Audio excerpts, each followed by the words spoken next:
Good afternoon and welcome to Super Tuesdays. I'm Lisa Ann. Today I'm going to be making sausage, kale, lentil soup. So I hope you'll join me. I've already assembled all my ingredients, so let me show those to you.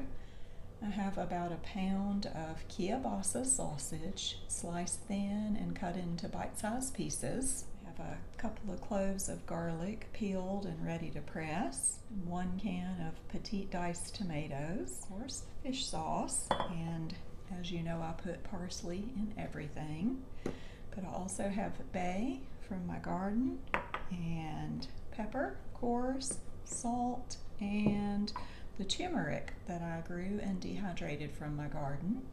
I have 1 cup of chopped onion, 1/2 cup each of carrots and celery diced. I chose 1 large baking potato, which I cut into uniform pieces, cup of lentils, and a little bit of unfiltered olive oil. All right, we'll get started. First, I'll turn my brand new gas stove top on medium heat and pour in the diced sausage. I'm going to go ahead and add a couple of tablespoons of olive oil just to keep the sausage from sticking to the pan. And I almost forgot to mention one very important ingredient, which is frozen kale. This is a 12-ounce package. And at least a quart of broth. I have 2 just in case, but you'll also need to have some broth for this recipe. Okay, this is nicely browned. Now I'm going to add my onions, carrots, celery, a little bit more olive oil. We'll cover this for about 5 minutes and let those vegetables get translucent. Alright, the veggies are tender, so now it's time to go ahead and add at least 1 quart of broth. And we'll add in the potato, the lentils, and the can of tomatoes. At this point, I'm also going to add the seasonings.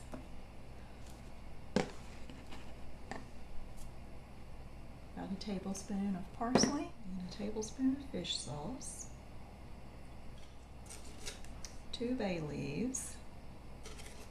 Remember to take those out before serving. 1 teaspoon of salt, about a 1/2 teaspoon of pepper, and I'm going to add a teaspoon of my turmeric. I almost forgot about my garlic earlier. I could have put it in with my onions, and I should have, but it's never too late. Crush those and add them right in. It looks beautiful. So I'm going to bring this to a boil and allow it to simmer for about 15 minutes till those potatoes are done.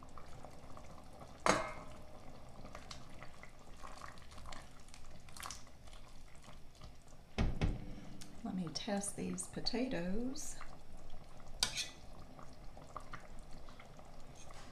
They are tender, but still a little firm.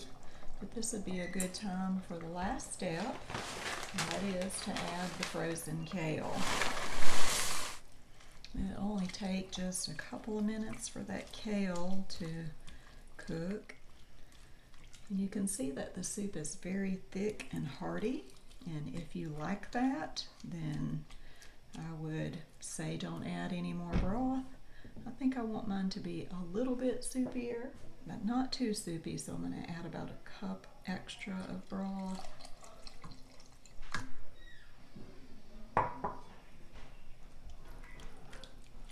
That is beautiful. Smells good. I'm gonna let it cook just a few more minutes for those potatoes to be tender, and we'll do a taste test. Oh man, that looks beautiful. Smells good. Let's prove it by tasting it.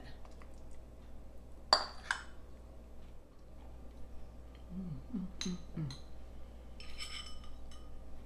Oh my goodness, that's so good. It's gonna be hot.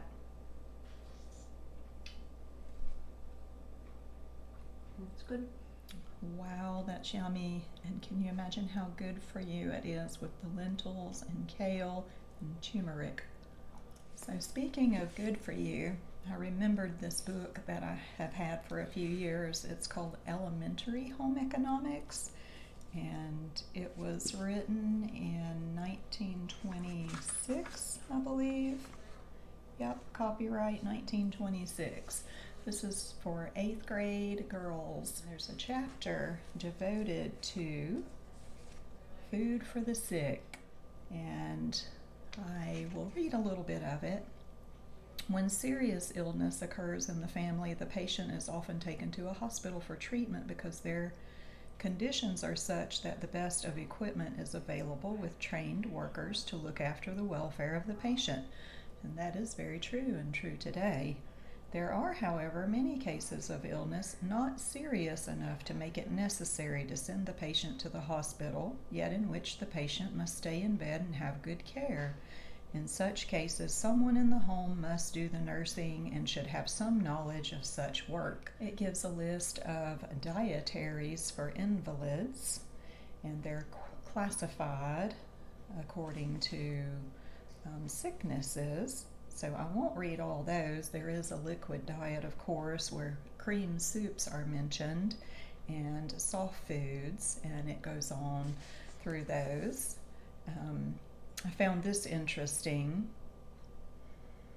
In the case of high temperatures, it is wise to give plenty of water with a liquid diet. In case of bad colds, flu, or similar diseases, a soft diet may be used. And it goes on to list other diseases and what types of food are good for their treatment and care. It even says here, if there is someone ill in your home, perhaps you can help in caring for the patient or can prepare the meal tray.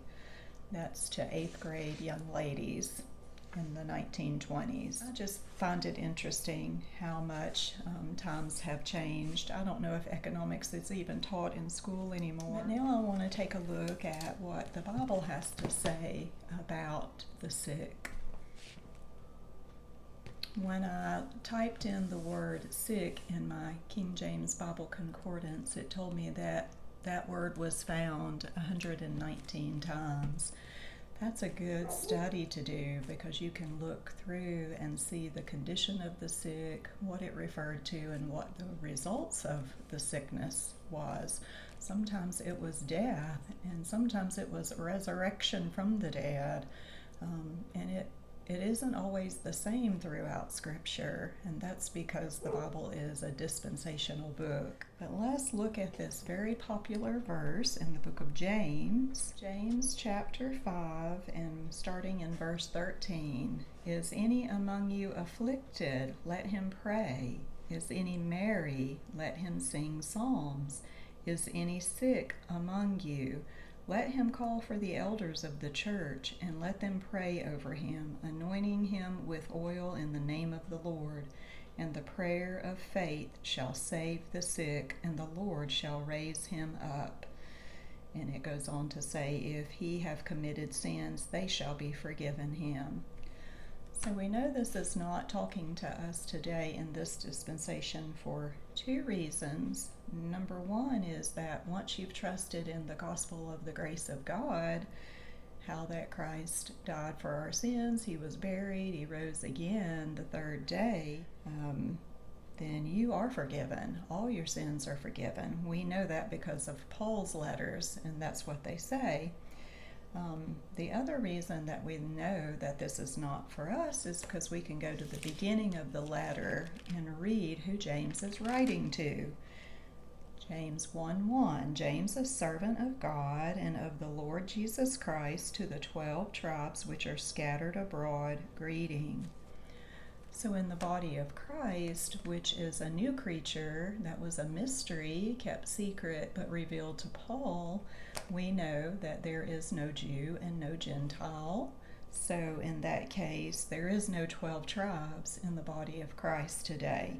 So this is written for a different time, a different dispensation. And we can look at one verse that Paul wrote that will give some insight into this as well. It's found in 2 Timothy.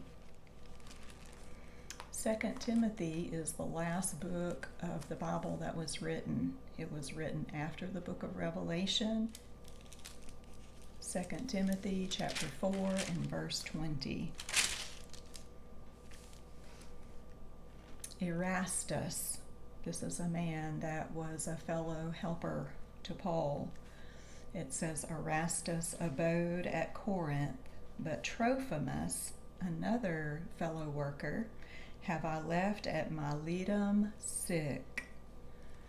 Early in Paul's ministry, he was given the signs of an apostle so that he would have credibility because he made some astounding claims. He was once a persecutor of Jesus, but Jesus saved him while he was in his sins, while he was living ungodly. Same as us, he's a pattern for us. So Paul did do miracles of healing early on in his ministry, but by the end of his ministry, we see that those healing miracles have ceased for this dispensation. So when people are sick today, of course we pray for them because we pray for everything. But our prayer should be according to the Word of God and according to the will of God.